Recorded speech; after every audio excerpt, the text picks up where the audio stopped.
Middle east का नाम सुनते ही दिमाग में दो चीजें आती हैं, तेल या फिर पॉलिटिकल इंस्टेबिलिटी और वॉर्स। पिछले करीबन 100 सालों से मिडिल ईस्ट किसी न किसी वॉर या कॉन्फ्लिक्ट का शिकार रहा है, चाहे वो इराक हो, सीरिया हो, लेबनान हो, पैलेस्टाइन इसराइल इशू हो या फिर यमन सिविल वॉर हो। हर वक्त मिडिल ईस्ट में कुछ न कुछ हो रहा होता है। लाखों इंसान मारे जा चुके हैं, ट्रिलियंस ऑफ डॉलर्स वेस्ट हो चुके हैं, मगर अभी तक मिडिल ईस्ट में कहीं पीस होता नजर नहीं आ रहा। आखिर क्यों? क्या वजह है कि मिडिल ईस्ट में इतनी इंस्टेबिलिटी है, इतनी वॉर्स हैं? इस सवाल का जवाब बहुत ही कॉम्प्लिकेटेड है, क्योंकि मिडिल ईस्ट एक ऐसा चेस बोर्ड है जिसमें बहुत से प्लेयर्स एक दूसरे के खिलाफ चालें चल रहे हैं। लेकिन आज सच ये है कि इस वीडियो में हम आपको बताएंगे कि मिडिल ईस्ट की सारी प्रॉब्लम्स की जड़ क्या है। ये शायद इस चैनल की सबसे कॉम्प्रिहेंसिव वीडियो है और इस सवाल का जवाब जानने के लिए हमें करीबन 125 साल पीछे जाना पड़ेगा, जब आज के मिडिल ईस्ट के बॉर्डर्स को डिसाइड किया गया और यहीं से ये सारी प्रॉब्लम्स शुरू हुई।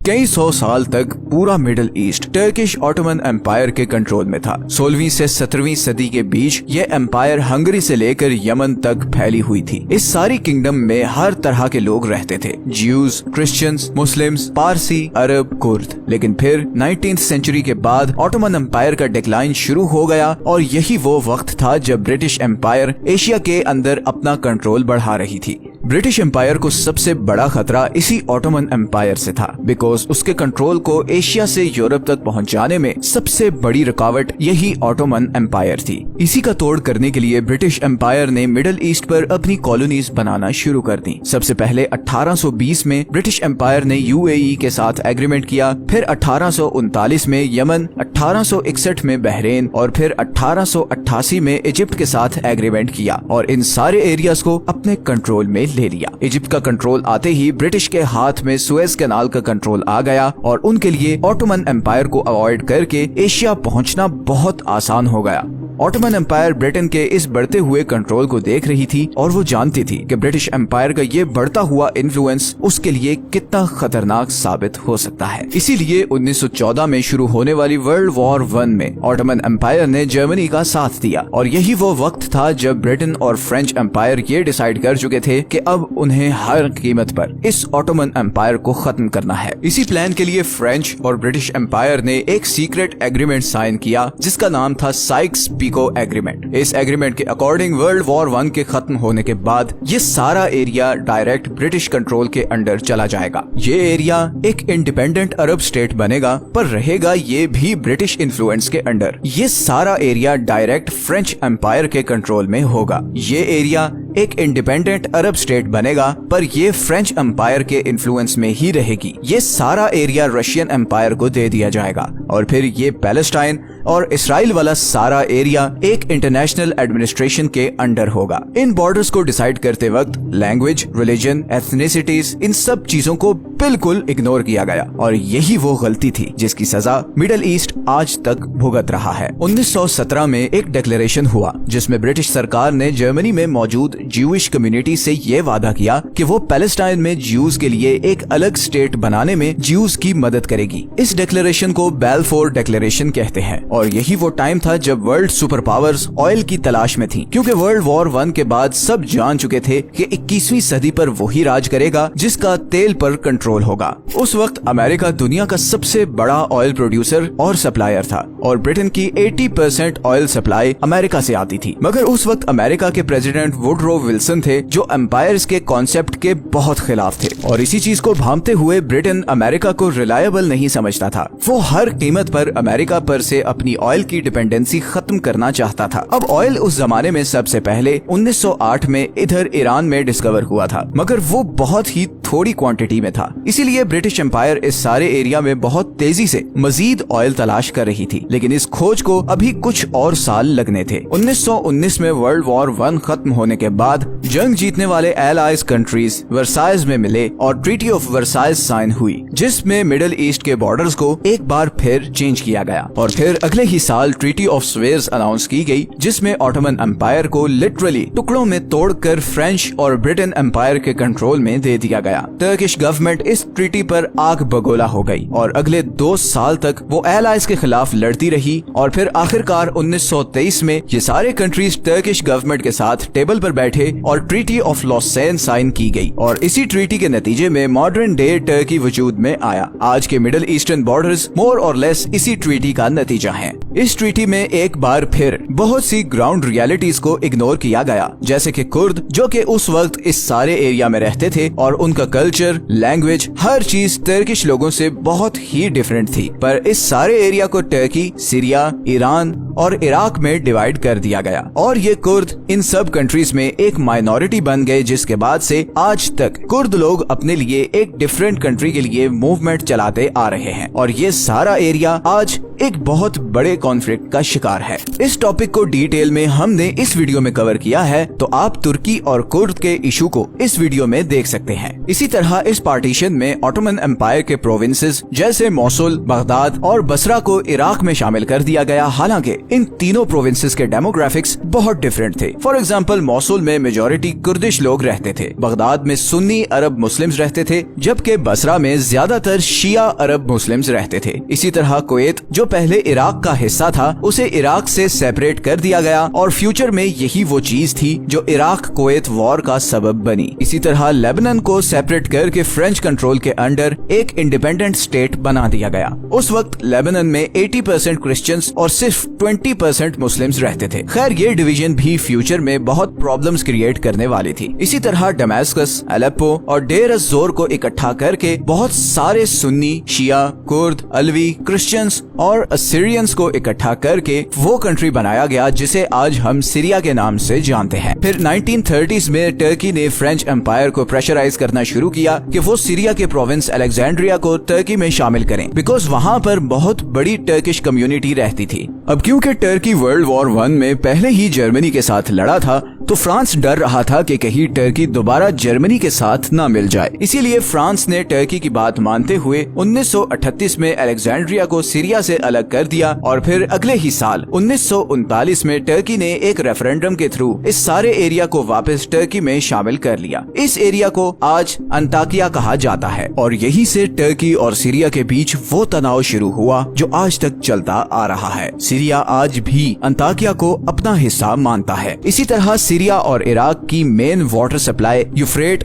और टिग्रिस रिवर से आती है और ये दोनों दरिया टर्की से निकलते हैं। टर्की ने इन दोनों रिवर्स के ऊपर डैम्स बनाए और ये डैम्स आज टर्की, सीरिया और इराक के दरमियान तनाव की एक बड़ी वजह भी हैं। इसी टाइम अराउंड लेट 1930s में अरब वर्ल्ड में ऑयल डिस्कवर होना शुरू हो गया। इराक में इधर बसरा और मोसुल के करीब ऑयल के बहुत बड़े रिजर्व्स डिस्कवर हो गए। इन दोनों एरियाज में मोस्टली शिया अरब और शिया कर्दिश कम्युनिटी रहती है। 1938 में सऊदी अरब के ईस्टर्न बॉर्डर्स के पास ऑयल के बहुत बड़े रिजर्व्स डिस्कवर हो गए। इंटरेस्टिंगली सऊदी अरब के इस सारे एरिया में शिया मुस्लिम्स रहते हैं। 1938 में ही कुवैत में भी बहुत बड़े ऑयल के रिजर्व्स डिस्कवर हो गए। ये रिजर्व्स पूरे इराक के रिजर्व से ज्यादा थे और क्योंकि कुवैत किसी जमाने में इराक का हिस्सा था, तो ये पॉइंट आगे जाकर एक बहुत बड़ी वॉर का कॉज बनने वाला था। इसी तरह 1956 में सीरिया में इधर नॉर्थ ईस्टर्न साइड पर ऑयल के रिजर्व्स डिस्कवर हो गए और इस सारे एरिया में कुर्द रहते हैं। पूरी दुनिया के 50% ऑयल रिजर्व्स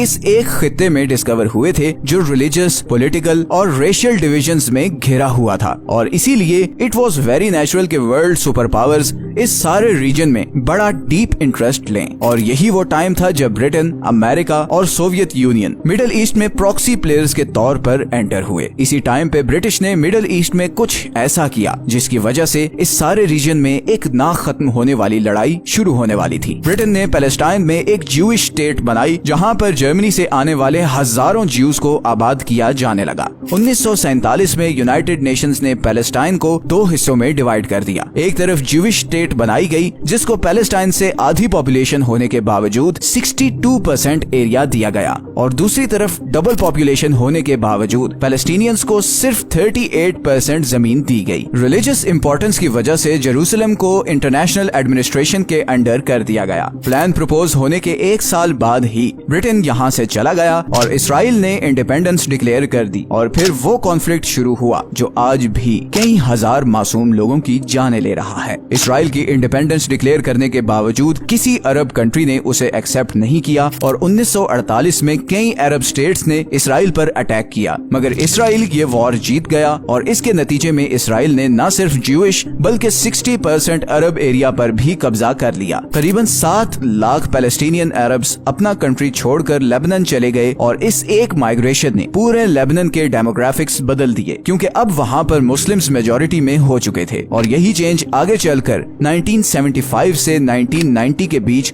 लेबनान में एक बहुत बड़ी सिविल वॉर की वजह बनी। दूसरी तरफ ज्यूज मुसलसल पूरी दुनिया से आकर इधर इसराइल में आबाद हो रहे थे और अब पैलेस्टाइन के इस सारे एरिया में मुस्लिम्स कम और ज्यूज ज्यादा थे। इस पार्टीशन के कुछ साल बाद 1954 में जमाल अब्दुल नासिर प्रेसिडेंट बन गए। नासिर का एक ड्रीम था कि सारे अरब कंट्रीज इकट्ठे होकर एक अरब कंट्री बन जाएं और इस तरह वो इसराइल से लेकर अरब वर्ल्ड के हर दुश्मन को हरा सकेंगे। लेकिन नासिर न सिर्फ इसराइल और अमेरिका के अगेंस्ट थे बल्कि वो सऊदी अरब और कुवैत के भी बहुत खिलाफ थे क्योंकि उनकी नजर में ये दोनों कंट्रीज मुसलमानों के दुश्मन अमेरिका से करीब हो रहे थे। 1956 में नासिर ने सुएज कैनाल बंद कर दी जिसके नतीजे में फ्रांस, ब्रिटेन और इसराइल ने मिलकर इजिप्ट पर अटैक कर दिया, लेकिन समहाउ इजिप्ट ये वॉर जीत गया और पूरे अरब वर्ल्ड में हर तरफ अब्दुल नासिर के चर्चे होने लगे। पूरी अरब वर्ल्ड अब्दुल नासिर की नेशनलिस्ट आइडियोलॉजी से बहुत इम्प्रेस थी और इसी से इन्फ्लुएंस होकर 1962 में यमन में अरब नेशनल्स और यमनी गवर्नमेंट के बीच एक सिविल वॉर शुरू हो गई और यही वो वॉर थी जिसमें पहली दफा प्रॉक्सी प्लेयर्स की एंट्री हुई। ये सिविल वॉर सऊदी अरब,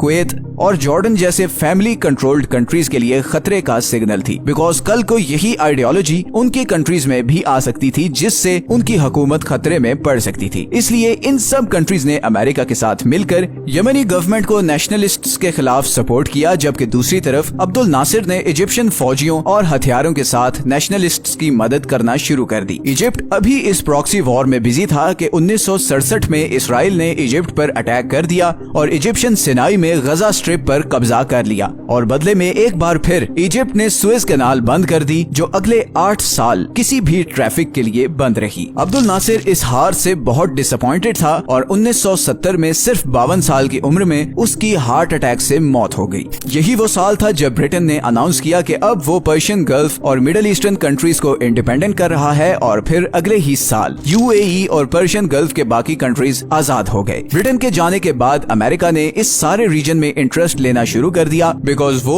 अब राइजिंग सुपर पावर था और जिस रीजन पर दुनिया की 50% ऑयल सप्लाई डिपेंडेंट हो वहाँ पर उसका होना बहुत जरूरी था। अगले 8 सालों तक अरब वर्ल्ड में बड़े ही मुश्किल हालात रहे। इस अरसे में अरब इसराइल वॉर हुई जिसमें एक बार फिर इसराइल जीत गया। इजिप्ट ने इसराइल को रिकॉग्नाइज कर लिया। इजिप्शियन प्रेसिडेंट को इसी वजह से असैसिनेट कर दिया गया। इसी तरह लेबनान में पैलेस्टीनियंस और लोकल्स के दरमियान एक बहुत ही इंटेंस सिविल वॉर शुरू हो गई जो 1990 तक रही। तो मिडिल ईस्ट में एक तरफ ये सारी लड़ाई चल रही थी और दूसरी तरफ इसी टाइम में ईरान में एक बहुत बड़ी रेवोल्यूशन आ चुकी थी। 1979 में रूहुल्लाह खामनाई ने शाह ऑफ ईरान की गवर्नमेंट उल्टाकर ईरान का कंट्रोल ले लिया। 1979 के बाद ईरान कम्प्लीटली ट्रांसफॉर्म हो गया। ईरान अब एक स्ट्रिक्ट शिया इस्लामिक रिजीम था और वो ये आइडियोलॉजी अब बाकी कंट्रीज तक ट्रांसफर करना चाहता था। सऊदी अरब, यमन, बहरीन और इराक के सुन्नी रूलर्स के लिए जाहिर है ये एक बहुत बड़ा खतरा था और यही वो टाइम था जब इधर इराक में सद्दाम हुसैन पावर में आ चुका था। सद्दाम सुन्नी मुस्लिम था और उसे डर था कि कहीं ईरानियन रेवोल्यूशन की आइडियोलॉजी इराक तक ना पहुंच जाए और अगर ऐसा हो गया तो इराक उसके हाथ से निकल जाएगा बिकॉज इराक के मोस्टली ऑयल रिजर्व्स शिया मेजॉरिटी एरियाज में थे। इस रेवोल्यूशन को खत्म करने के लिए